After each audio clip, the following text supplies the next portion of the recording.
Fisiología 1, hoy vamos a desarrollar el tema número 8, referente a enzimas. ¿Ok? Comencemos entonces con la definición de enzimas. Aquí tenemos dos definiciones en esta lámina para que se guíen. Las enzimas primeramente son proteínas. Si son proteínas, son una biomolécula orgánica, ¿ok?, que catalizan reacciones. Cuando el término catalizar es aumentar la velocidad de las reacciones químicas en los seres vivos. Así como son catalizadores, o sea, sustancias que sin consumirse en una reacción aumentan notablemente su velocidad. Pero recuerden que son moléculas proteicas o biomoléculas orgánicas que tienen capacidad de facilitar o acelerar las reacciones químicas que tienen lugar en los tejidos, disminuyendo el nivel de energía de activación propia de esa reacción. ¿Okay?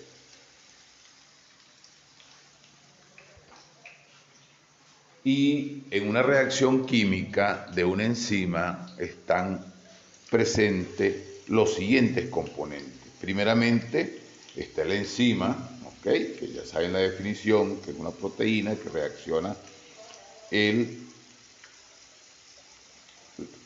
acelera la reacción.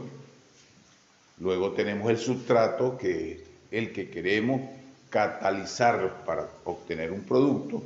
Es esa sustancia en la cual va a actuar la enzima.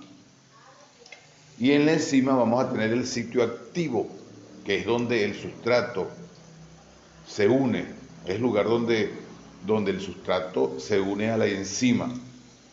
Y cuando se unen forman un complejo denominado enzima-sustrato, que se abrevia con las letras ES, que lo van a conseguir en algunos textos como ES. Y es la unión entre la enzima y el sustrato. Para cuando actúa la enzima sobre ese sustrato, entonces forma el complejo enzima-sustrato y genera un producto que lo consideramos con la letra P mayúscula. Y el producto es la sustancia resultante de esa reacción enzimática. Aquí podemos ver en esta lámina cómo esquematiza o diagrama un tipo de reacción donde el sustrato que poseen de color morado y fucsia, el 1 y el 2, vemos el sitio activo de la enzima, que es la que está en la parte inferior, donde se van a unir el sustrato con la enzima, formando entonces el complejo enzima-sustrato, lo podemos ver en el segundo dibujo, y luego esa enzima, a través de la aceleración de la reacción, genera un producto. Aquí podemos ver también esta lámina. También definen las enzimas como catalizadores de nuestro cuerpo. Si ustedes más o menos conocen sobre mecánica, ese dibujo que está a la parte derecha superior es un catalizador de vehículos.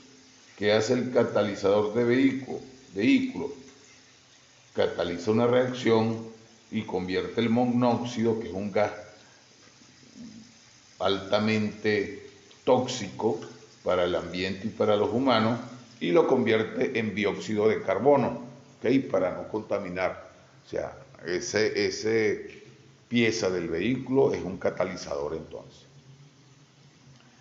Las enzimas dirigen acontecimientos metabólicos, o sea, que dirigen transformaciones de reacciones bioquímicas en el organismo para formar algunos productos. Generalmente la mayoría de las enzimas se acompañan del sufijo asa, como la TPasa, la ligasa, la transferasa. Todas esas enzimas terminan en asa. Sin embargo, hay unas que no utilizan el sufijo asa, como son la trixina o la pexina, en el sistema digestivo, que son enzimas que desdoblan alimentos, pero que no llevan el sufijo asa. Y generalmente las enzimas regulan esa reacción según la necesidad que tenga el organismo, que tenga la célula. Y por último, en la parte inferior vemos otra vez una reacción química diagramada, donde podemos ver el sustrato en amarillo, la enzima en verde, el sitio activo de esa enzima, que es la muesca que tiene allí, donde se une el sustrato y forma el complejo enzima-sustrato para luego, acelerando la reacción esa enzima, vamos a obtener el producto en la parte final de la reacción. Generalmente las enzimas actúan a través de cambios de energía en la reacción y que permite que una reacción sea más veloz. Ahí en el diagrama podemos ver la línea roja, que es lo normal de cómo se define la reacción sin la enzima, y en la línea azul vemos cómo actuando la enzima acorta el tiempo. En caso es la glucosa para producir energía. Entonces va a llegar un momento en que la enzima aumenta la reacción de esa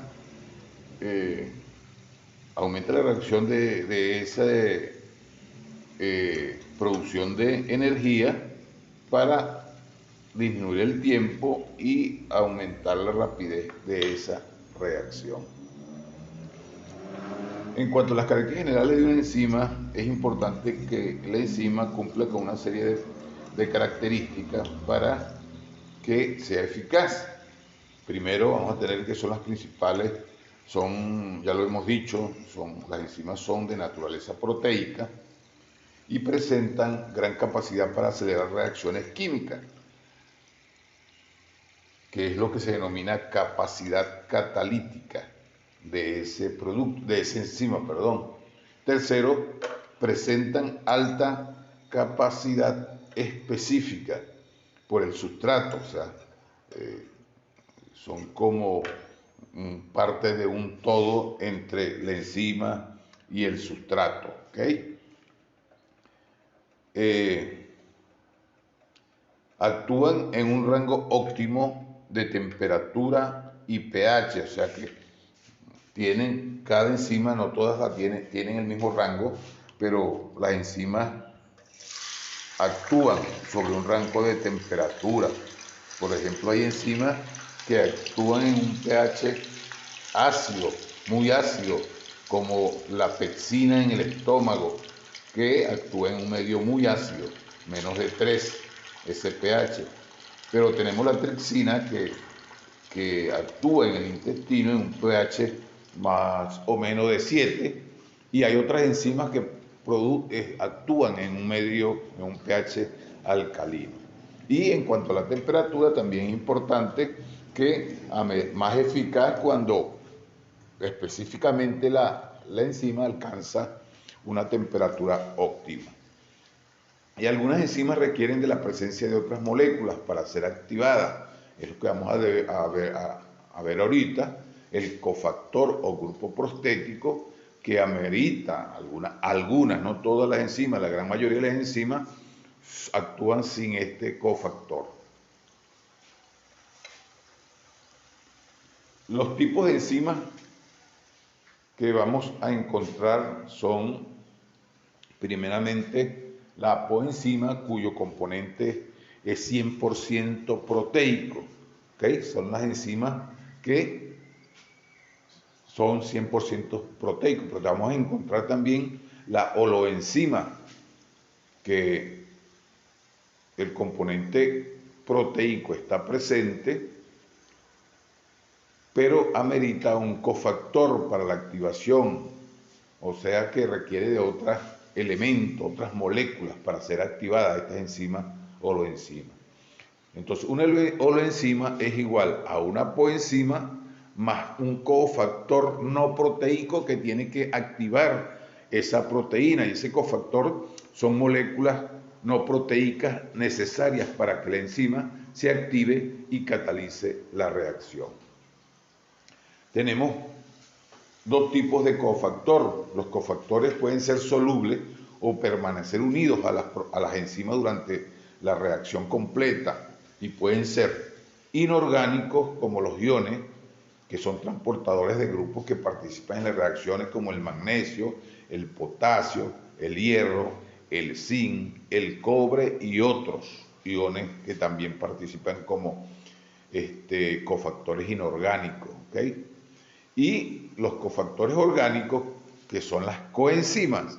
Las coenzimas son moléculas orgánicas como la biotina, la nicotinamida, la adenina, dinucleótido, también tenemos, que es el NAD, también tenemos el flavin adenina dinucleótido, que es el FAC, el flavin monoamina nicotinamida, que es el FMN, y la mayoría son derivados de la vitamina, las coenzimas, la gran mayoría son derivadas de las vitaminas. Algunas enzimas requieren tanto de los iones inorgánicos como de las coenzimas para poder activarse. Y otro tipo de enzimas son las isoenzimas, que son enzimas que catalizan las mismas reacciones, pero que poseen diferentes estructuras primarias, por lo que en general poseen diferentes propiedades físico-químicas y actúan en diferentes órganos y poseen diferencias cinéticas y regulatorias. Ejemplo, la exoquinasa y la glucoquinasa. Ambas catalizan la fosforilización de la glucosa, pero poseen diferente localización en el tejido, diferente localización tisular, diferentes propiedades cinéticas y diferentes propiedades reguladoras. Entonces aquí tenemos en este esquema los tipos de enzimas que ya les hemos nombrado. Algunas enzimas necesitan moléculas que no son proteínas para realizar sus catálisis. Tenemos las aloenzimas, ya dije que una enzima activa siempre con su componente no proteico, o sea, es la apoenzima más el componente no proteico, que puede ser orgánico o inorgánico los iones, orgánico los coenzimas. La apoenzima, que es la enzima inactiva, si su componente no proteico, ¿okay? No tiene componente proteico, es inactiva la apoenzima. El cofactor, que ya les dije que si la mitad de la proteína es un ion, pues zinc, hierro, cobre, etc. Y la coenzima, que es la molécula orgánica pequeña. Igual que las enzimas aceleran la reacción química en el organismo, o la reacción bioquímica en el organismo, o en el metabolismo del organismo, hay inhibidores de las enzimas. Y entre esos inhibidores vamos a encontrar los inhibidores competitivos y los inhibidores no competitivos. Los inhibidores competitivos, se unen al sitio activo de la enzima, van unidos al sitio de la enzima, no dejando que se forme el complejo enzima-sustrato y por ende no se forma el producto que quiere generar esa reacción bioquímica. Y los no competitivos se unen en otro lugar diferente al de la enzima, no en el sitio activo, pero aún así evitan la formación del complejo enzima-sustrato y por ende el producto. Aquí tenemos la inhibición competitiva. En esta lámina vemos que el inhibidor se une al sitio activo de la enzima donde debe ir el sustrato y entonces al unirse forma un complejo enzima inhibidor y evita que el sustrato, que es el que tenía que generar la reacción bioquímica para transformarlo en producto, no se una a la enzima. Es una inhibición competitiva. Y la inhibición no competitiva, donde tenemos el sustrato, pero que no se une al sitio activo, porque en otra ubicación de la enzima se une un inhibidor y forma un complejo también enzima inhibidor, y por tal motivo no deja que el producto se una a la enzima para ser catalizada. Recordemos entonces que las enzimas tienen propiedades, son catalizadores típicos que aceleran velocidades de reacción. Algunas intervienen en la hidrólisis de muchos tipos de proteínas, o sea, a través de hidrólisis, como la pexina y la trexina, si ya se la había nombrado, la pexina actúa en el estómago, la trexina en el intestino, que controlan muchas funciones diferentes. Son específicas, o sea, las enzimas tienen especificidad, como la ureasa, que solo puede acelerar una sola reacción, por ejemplo. Y unas liberan energía, como en la contracción cardíaca y la expansión y contracción de los pulmones. También facilitan la conversión de azúcar y alimentos en distintas sustancias que el organismo precisa para la construcción de tejidos, reposición de células sanguíneas y la liberación de energía, el ATP, química para mover los músculos.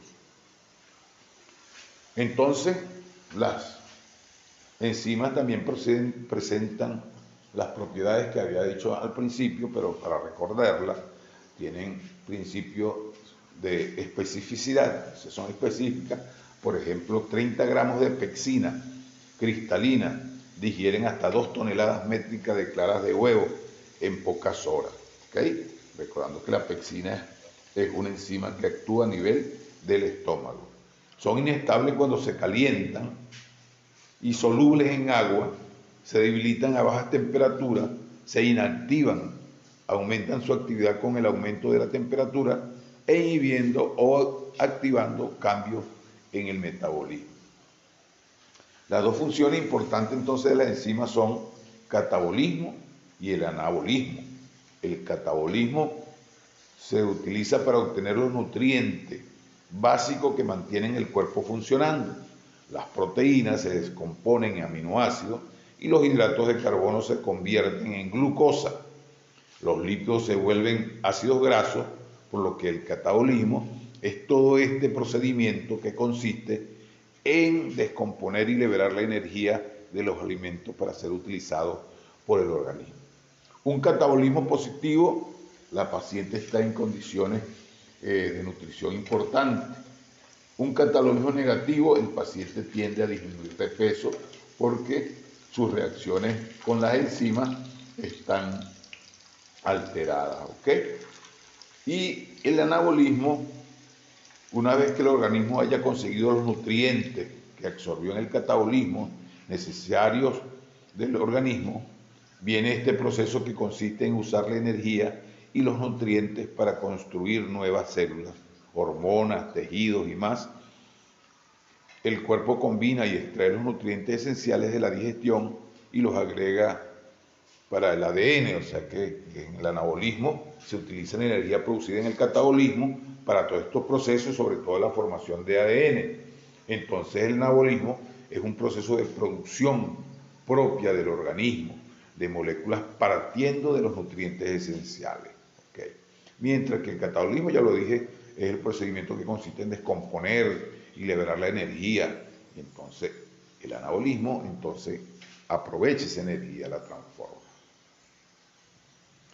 Factores que influyen sobre la actividad catalítica de las enzimas, habíamos hablado un poco de esto, del pH, la temperatura y los cofactores que ya lo nombramos.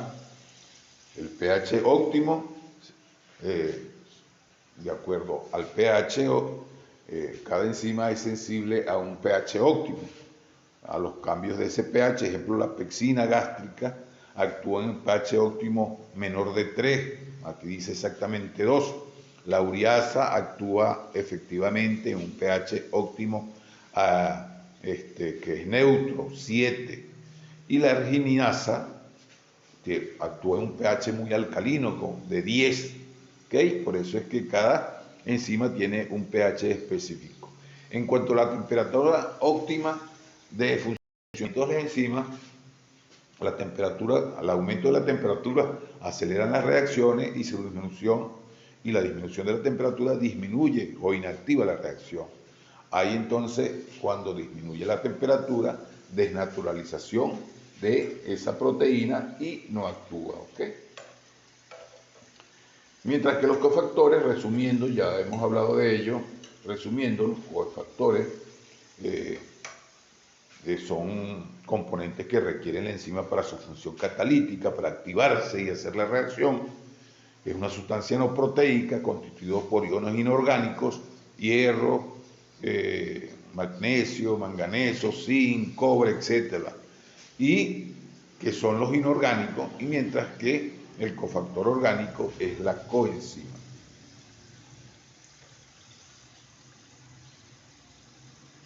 Aquí podemos ver en esta gráfica la actuación del pH, la concentración de sustrato, que también incide sobre la reacción de la enzima, el pH y la temperatura.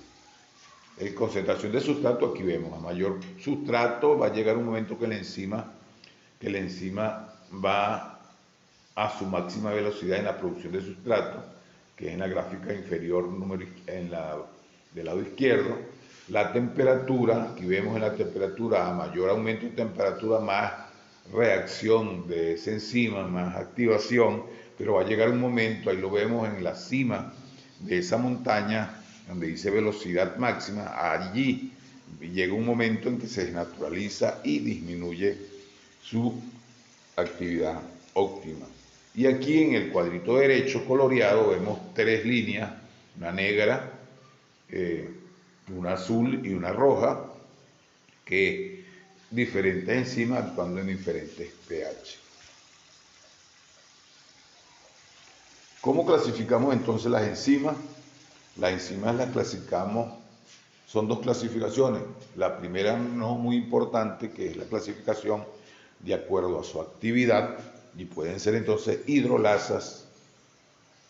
No, perdón, ya va. Esta es la más importante. La que es menos importante es de acuerdo a su complejidad, que pueden ser simples y conjugadas. La simple, la forma de estructura en cuanto a cadenas polipeptídicas, mientras conjugadas contienen por lo menos un grupo no proteico en la cadena polipeptídica. Poseen dos partes, la coenzima, que es la parte polipeptídica, y el cofactor. Esa parte no proteica y unida a la cofactor es lo que se denomina entonces, es la que forman las proteínas aloenzimas o loenzimas, ¿ok? Entonces la clasificación importante es esta, la clasificación de acuerdo a su actividad. Tenemos exactamente 6 clasificaciones. La primera es hidrolasas, las hidrolasas que son enzimas que catalizan reacciones de hidrólisis, donde se pierden moléculas de agua, ¿verdad? Que rompen las biomoléculas usando moléculas de agua, ejemplo, las enzimas digestivas como la pexina y la tripsina. ¿Okay? Luego tenemos las isomerasas, que catalizan reacciones en las cuales un isómero se transforma en otro, es decir, reacciones de isomerización. ¿Okay? Luego tenemos las ligasas, que la vimos en la transformación del ADN a ARN, ¿okay? Las ligasas que catalizan la unión de moléculas. También tenemos las liasas que catalizan las reacciones de adición de enlaces o eliminación para producir doble enlaces. Entonces aquí vamos a ver esa clasificación, las oxidorreductasas, son 6 de la cuarta oxidorreductasa, que catalizan reacciones de oxígeno-reducción y facilitan la transferencia de electrones de una molécula a otra. Ejemplo, la glucosa oxidada, que cataliza la oxidación de glucosa a ácido glucónico. Y las transferasas, que catalizan la transferencia de un grupo de una sustancia a otra. Ejemplo, la transmetilasa, que cataliza la transferencia de un grupo metilo de una molécula a otra.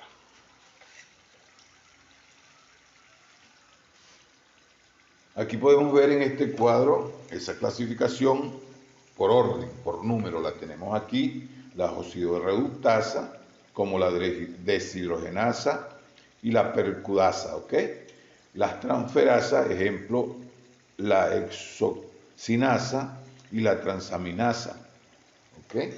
Luego tenemos las hidrolasas, como la fosfatasa alcalina y la trixina, que es la que actúa en el intestino.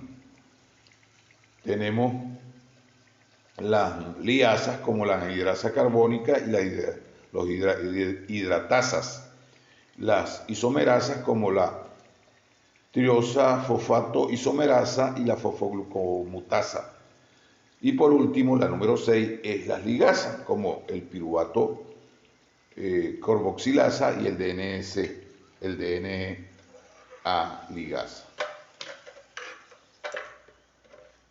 Aquí, en este podemos ver cada una de esas clases, de esas 6 tipos de enzimas, pero con el tipo de reacción. La oxidorreductasa son reacciones tipo oxidorreducción, como el lactato de deshidrogenasa. Luego tenemos las transferasas en el número 2. Vea que en la oxidorreductasa son 22 subclases que hay, 22 tipos de esa enzima, de subclases de enzimas.